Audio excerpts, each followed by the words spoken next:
Hello everybody, welcome again back to Theje StarCraft YouTube. Pretty much what I do here is I cast only live games of StarCraft 2 and only in high def and only in my underwear. I don't know, I'm actually not in my underwear, but I did just eat a sandwich. Sorry for eating the sandwich last game. I don't know if you guys stopped watching it because I was eating a sandwich, but the sandwich is gone now. All I have left to do is drink my half full bottle of Brita water. So not too shabby there.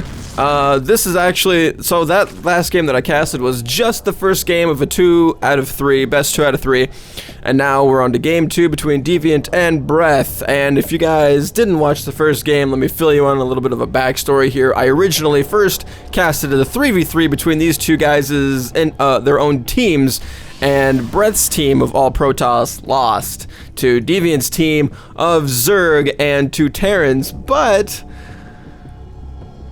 and that was like a 2-0 victory out of that. It was a 2 out of 3 3v3, and it was a 2-0 victory for Deviant's team. But Breath put on the pressure the first game, got the map control, and got the W in their first game. I was confused. I didn't know what game it was, but apparently it was only their first 1v1 out of their series of 2v3, 2 out of 3. So I'm very happy to be able to cast this series as a whole for you guys, but I only have 100 gigs of disk space left because I only have a 128 gig SSD, which is for StarCraft, and then I have my 320 gig 7200 RPM notebook drive, which is my games, miscellaneous, and my Fraps videos, and I just downloaded Batman Arkham City to my hard drive.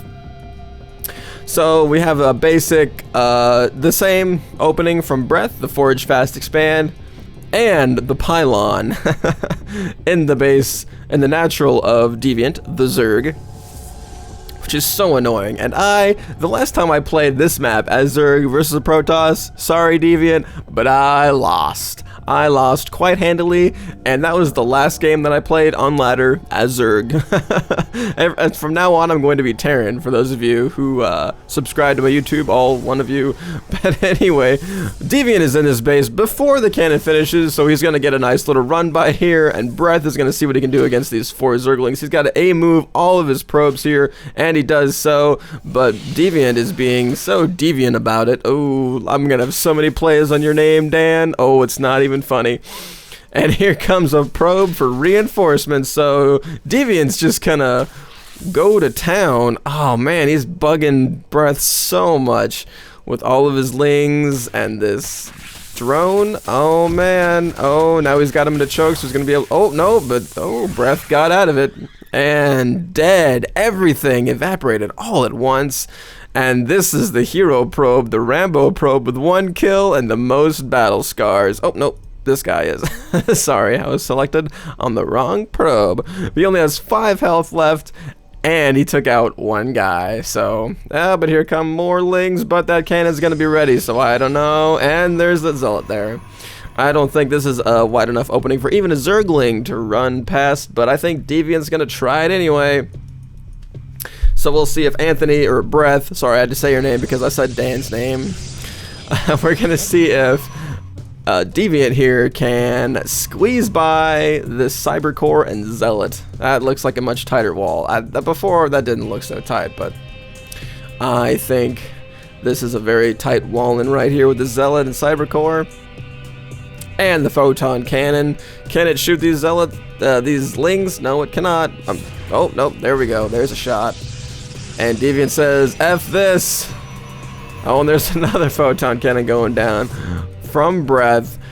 So what Deviant needs to do right now is he needs to bust down this pylon, which is what he is doing, and expand himself, because as soon as this expansion goes down, oh, our Zerg player is going to be in a world of hurt. Usually when I see the expansion go down from a Protoss player, I just go ahead and grab my expansion, I stop making an army, and I just go.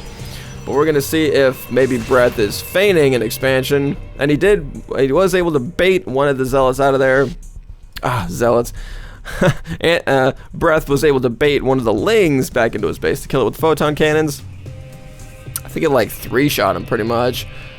2 shots from a cannon and then 1 shot from that Zealot is EOL for that Zergling, for those of you not in the retail industry, EOL means end of life, which I think is going to be my new catchphrase for all these casts. Oh man, this probe is so close to EOL, it's ridiculous. His merchandising date is close to being expired. So here we go, a couple more gateways. Out of breath, he's gonna have a lot more resources. Let's take a look at the income tab. Yo, yeah, that's 1,000 minerals per whatever, per minute. I'm assuming per game minute. 36 to 19 harvesters. What is Deviant doing in this game? He is going straight to mutas. Oh man, with a muta all in. If this doesn't work out for Deviant, he doesn't know what will. But look, there are no stalkers on the field, no anti-air for breath anywhere in the immediate vicinity of his main base, and this is going to hurt. This is going to hurt big time with no cannons, no nothing. He's busting down these rocks, and breath can't even see that happening. Nope, not at all. But here he comes with the mutas. Deviant's gonna do some devious amounts of damage. I'm telling you, man. I warned you. I warned you I was gonna get that that cheesy dialogue in there, and there we go. Oh man, Breath probably didn't even think of suspecting this. Probably what he should do is he should just run in there with what he's got and do an all-in himself. But he's gonna do so much damage. In the, oh no, there are 3 stalkers on the field. But, oh, there's still stalkers. They're not going to have blink yet. I don't even think the Twilight Council has started. So those mutas are going to do so much damage when microed properly, and they are microed properly. But Deviant needs to be droning up heavily on top of this and keeping up with his injects. Deviant injects. But oh well, I'm not much better myself. And is he retreating with these mutas already? Oh, he could have done so much more with those.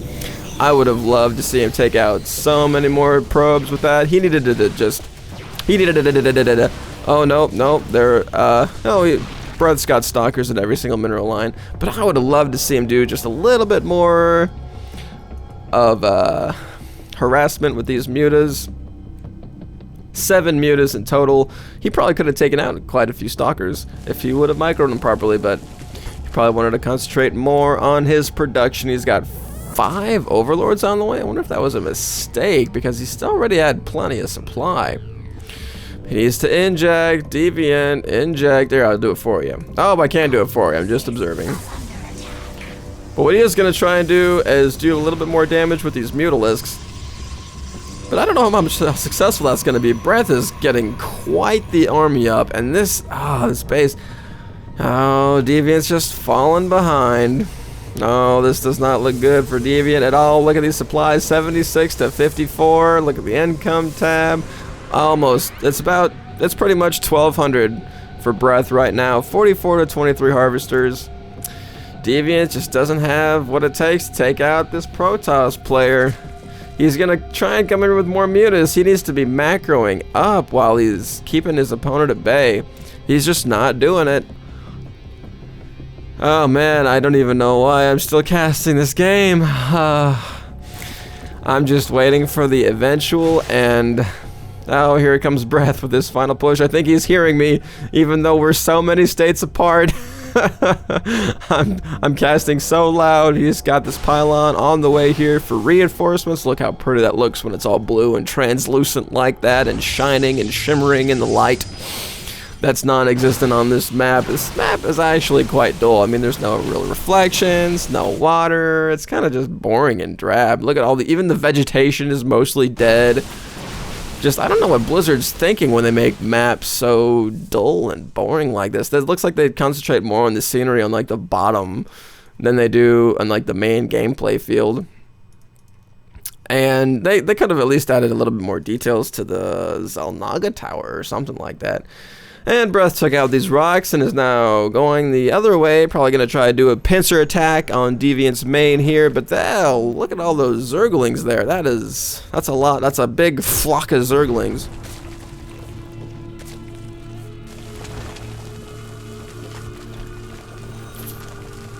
Here I am trying to talk about a game that isn't that interesting anyway. But oh man, if Breath knew where all these overlords were, he would still do absolutely no good because the supply is way, way over what Deviant needs it to be right now.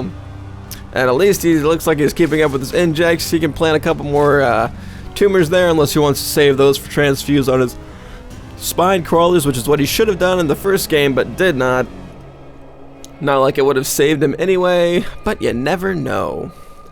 You never know. Can I just, like, you know what? Blizzard should, like, do a handicap thing where spectators can control other units for, like, coaching purposes and stuff. Y'all, like, you know what? I just injected your base for you, but you really should learn how to do that on your own from now on. That sort of thing. I think that'd be cool. Let's take a look at the upgrades, and let's examine the upgrade of both of these players here. The Stalkers are at 1-1, 1-0-1, and these Lings are at 0-0. So Deviant not quite keeping up to pace as well as he was last game. Take a look back at that harvester count, 54 to 38. Deviant should be starting to grab his third base here pretty soon, I would imagine. He is spending his minerals very well. This looks like a let's end this game. Let's shove this game into EOL status here, instead of just all these units. And these zealots obviously do not have the zealot speed, because that speed does actually improve their running speed as well, believe it or not. Does he have blink? Where is his Twilight Council? It is right there. He is researching blink. And that was a valiant effort by those Mutalisks there. That's a valiant effort by all these Zerglings. That was a very valiant effort by those 3 Zerglings. And these Mutas caught in the crossfire. And that looks like a Muta head to me, a bloody Muta head. And there's another bloody Muta head somewhere, not really. And this Mutalisk is all like, F that, I do not want to go into EOL status. Not at all. Look at all of these Zealots. Just chilling. Aww. Good thing I had the production tab up so you guys could see that, because I sure as heck did not. But there's detection there anyway, so Deviant was totally ready for all the DTs. He was ready for the DTs in the previous game, and Breath just trying him on for size, but he wanted to keep him alive so that he could morph him into Archons. So, phase 2, go. How are the production for these players doing? Pretty good. Not bad. Well, okay, well, we already went over how the production looks. But really, Breath should be expanding off of this. You know, he's gonna win with this push. Look at all of those Zealots just going to town. They are now 2-2. This army, the whole army is now 2-2, not just the Zealots. But the Zealots and the Stalkers. Blink is now done. And these Zealots have been left alone in the natural to die, pretty much, against that queen. Or not. Or live. Stupid overlords obstructing my view. And all of these Stalkers are now in the mineral line. This looks like a game-ending push. Oh, there's the GG from Deviant, and that's the game. I hope you guys enjoyed it. You guys have a good night.